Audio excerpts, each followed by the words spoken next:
सुप्रभात बच्चों, आशा है आप लोग स्वस्थ होंगे और खुश होंगे। हिंदी की ऑनलाइन कक्षा में और आपकी सबसे पहली कक्षा में आपका बहुत बहुत स्वागत है। बच्चों, ये आपके हिंदी की पहली कक्षा है और मेरा नाम रीना शर्मा है। मैं आप लोगों के लिए हिंदी पाठ्य पुस्तक उद्भव और रचनात्मक व्याकरण का वीडियो भी आप लोगों को पोस्ट करूंगी, जिससे मदद लेकर आप लोग अपने पाठ्यक्रम को बहुत ही अच्छी तरह से समझ पाएंगे। और साथ ही साथ हर वीडियो के साथ आपको कुछ न कुछ अभ्यास मिलेगा, उसे आपको अपनी कॉपी में पूरा करना है। बच्चों, मैं एक बहुत जरूरी बात आप लोगों को बताना चाहूंगी कि आप लोग अपने हिंदी के लिए आप लोग अपनी 2 कॉपियां रखेंगे। एक अपनी कोर्स कॉपी, जिसमें आप अपने पाठ्य पुस्तक के प्रश्नोत्तर को लिखेंगे, शब्द अर्थ को लिखेंगे, और दूसरी कॉपी होगी आपकी एक्टिविटी कॉपी, आपके कार्यकलाप की कॉपी। ठीक है, तो आप लोग अपने पास 2 कॉपियां रखेंगे। एक में आप लोग हिंदी पुस्तक पर आधारित जितने भी अभ्यास है उसे आप लोग लिखेंगे, और दूसरी कॉपी में आप लोग अपने कार्यकलाप को लिखेंगे। ठीक है, हर पाठ से आप लोगों को कुछ ना कुछ कार्यकलाप कक्षा में कराए जाएंगे। कुछ ऐसे कार्यकलाप होंगे जो आप लोगों को अपनी कॉपी में करने के लिए दिए जाएंगे, तो वो आप अपनी एक्टिविटी कॉपी में कीजिएगा। मुझे लग रहा है अभी तक सारे बच्चों ने अपनी पुस्तकें खरीद ली होंगी। बच्चों, जैसा कि आपकी कक्षा शुरू होने वाली है, तो अगर आपके पास पुस्तकें होंगी तो आप लोगों को मेरे द्वारा पढ़ाए गए पाठ्यक्रम को समझने में काफी आसानी होगी। और उसके बाद अगर आप कोई परेशानी होती है तो आपकी कक्षा की जो शिक्षिका हैं आप उनसे पूछ सकते हो, और वह हम लोग क्लास में आपस में बातें कर लिया करेंगे। आपको जो भी दिक्कतें होंगी आप वहां मुझसे पूछ सकते हो। चलिए बच्चों, सबसे पहले हम लोग अपने सत्र को जानते हैं और अपने हिंदी के पाठ्य पुस्तक के नाम को जानते हैं। हम लोगों का ये जो सत्र है बच्चों, ये जो सेशन है हम लोगों का 2021 टू 2022 हिंदी पाठ्य पुस्तक, आप लोग की जो कोर्स बुक है हिंदी पाठ्य पुस्तक, उसका नाम है उद्भव, जो भाग 3, आप कक्षा 3 में हो इसलिए भाग 3 वाली बुक ही आपको लेनी है। व्याकरण के लिए आप कौन सी पुस्तक लोगे? व्याकरण के लिए है रचनात्मक व्याकरण भाग 3। चलो बच्चों, एक बार मैं आपको अपनी पुस्तक भी दिखा दूं। जैसा आप लोग देख पा रहे हो, ये है हिंदी पाठ्य पुस्तक, आपकी कोर्स बुक, जिसका नाम है उद्भव भाग 3। ठीक है, और दूसरी पुस्तक है आपकी व्याकरण पुस्तक, जिसका नाम है रचनात्मक व्याकरण, और ये भी बच्चों भाग 3 है। ठीक है, तो यही दोनों पुस्तकें आप लोगों को पढ़नी है पूरे साल। तो सबसे पहले वीडियो में आज हम लोग हिंदी कोर्स बुक यानी कि उद्भव का प्रथम पाठ हम लोग पढ़ेंगे। तो चलिए बच्चों, सबसे पहले पाठ में हम लोग क्या पढ़ेंगे ये जानते हैं, और वो कविता है, कहानी है, नाटक है, क्या है, ये सब हम लोग अभी जानते हैं। बच्चों, हमारी पाठ्य पुस्तक उद्भव का पाठ एक दुनिया रचे, यह एक कविता है। कविता के शब्दों के अर्थ को मैंने यहाँ बोर्ड पर लिख कर रखा है।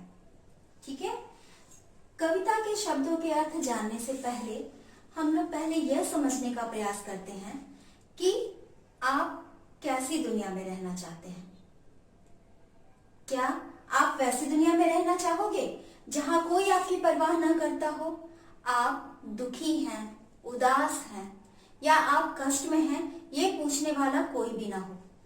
क्या आप वैसी दुनिया में रहना चाहेंगे जहां आपका कोई भी मित्र ना हो, जहां आपसे बात करने के लिए भी कोई ना हो, कोई आपके दुख को, आपके मन के भावों को बांटने वाला कोई ना हो?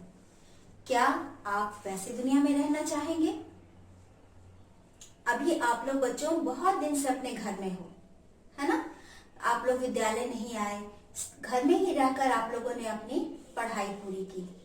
क्या घर में आपको अगर ऐसा लगे कि आपके माता पिता सिर्फ अपने काम में रहें, आपसे बात ना करें, आपकी पढ़ाई में आपकी मदद ना करें, आपके भैया या आपके दीदी आपके साथ न खेलें, तो आप कैसा महसूस करोगे?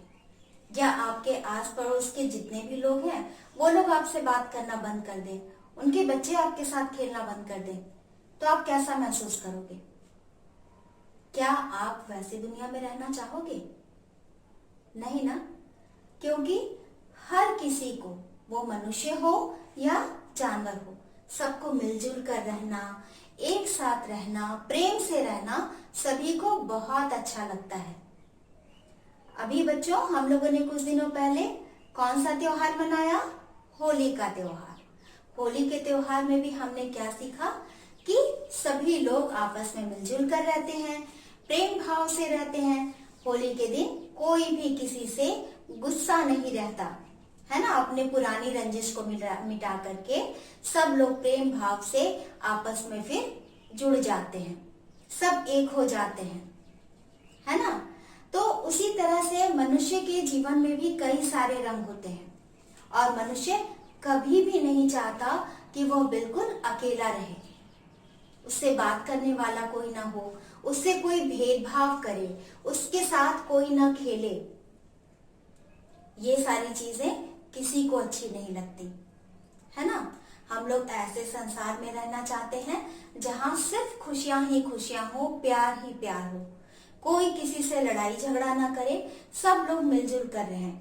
और वैसी दुनिया में रहना बच्चों को, बड़ों को, बूढ़ों को, सभी को बहुत अच्छा लगता है। आज इस कविता के माध्यम से हम लोग एकजुट होकर रहना, भेदभाव को मिटाना, ठीक है, प्यार से रहना और सबकी मदद करना, सबका भला करना, इन्हीं सारे मुख्य बातों के बारे में जानेंगे। कविता शुरू करने के पहले बच्चों, हम लोग कविता के शब्दों के अर्थ को जान लेते हैं। ये वो शब्द हैं जो आपकी कविता में प्रयोग किए गए हैं। बिना अर्थ जाने आप उस कविता का भाव अच्छी तरह समझ नहीं पाएंगे। तो चलिए बच्चों, हम लोग सबसे पहले शब्दों के अर्थ के पास चलते हैं। सबसे पहला शब्द है दुनिया। ये दुनिया शब्द तो आप लोगों ने कई बार सुना होगा, है ना। ये दुनिया का अर्थ क्या होता है? दुनिया का अर्थ संसार होता है। अजनबी हम किसे कहते हैं? कई बार आपके माता पिता, आपके घर के बड़े आपको बोलते ना, अजनबियों के पास साथ मत जाना। अजनबी किन्हें कहा जाता है? जिन्हें हम जानते पहचानते नहीं है, वैसे लोगों को अजनबी कहा जाता है। एहसास यानी कि मन का भाव, एहसास। दूसरा शब्द है बेकार, है ना। बेकार का अर्थ होता है व्यर्थ। फिर है मतलब, मतलब का अर्थ होता है, ठीक है। ख्याल, ख्याल का अर्थ होता है विचार। आपके मन में कोई विचार आता है, आपके मन में कोई ख्याल आता है, ख्याल को हम लोग विचार कहते हैं। कड़ी यानी श्रृंखला। आप लोग चेन देखे हो बेटा? चेन में क्या होता है ना, छोटा छोटा सर्कल होता है जो आपस में जुड़ जुड़ कर एक लंबा सा चेन बन जाता है, उसे श्रृंखला कहते हैं, कड़ी। रचें, रचें का अर्थ होता है बनाएं, ठीक है। तो बच्चों, आज की कविता के माध्यम से हम लोग एकता के महत्व को जानेंगे, आपसी सहयोग को, आपसी प्रेम को जानेंगे। हमें ऐसा कोई भी कार्य नहीं करना चाहिए जिससे दूसरों को तकलीफ हो या दूसरे के मन में कोई बुरी भावना जागृत हो। हम सभी को मिलजुल कर रहना चाहिए। चलिए अब हम लोग अपने पुस्तक की कविता को अच्छे से सस्वर गायन करते हैं। एक दुनिया रचें आओ हम प्यार की, जिसमें खुशियां ही खुशियां हो संसार की।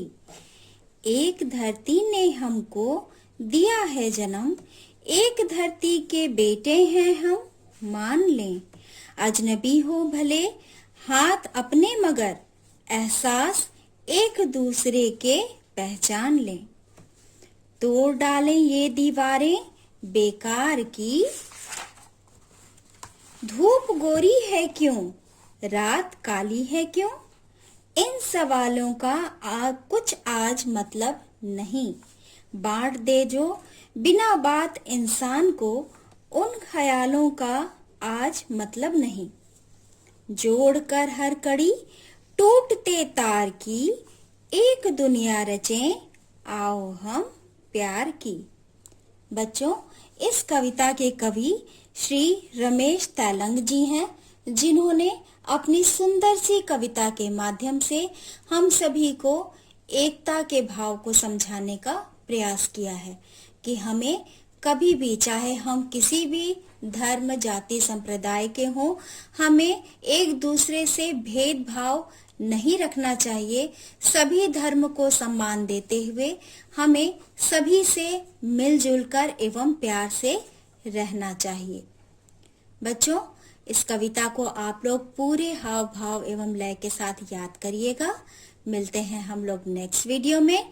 तब तक आप लोग स्वस्थ रहिए और खुश रहिए।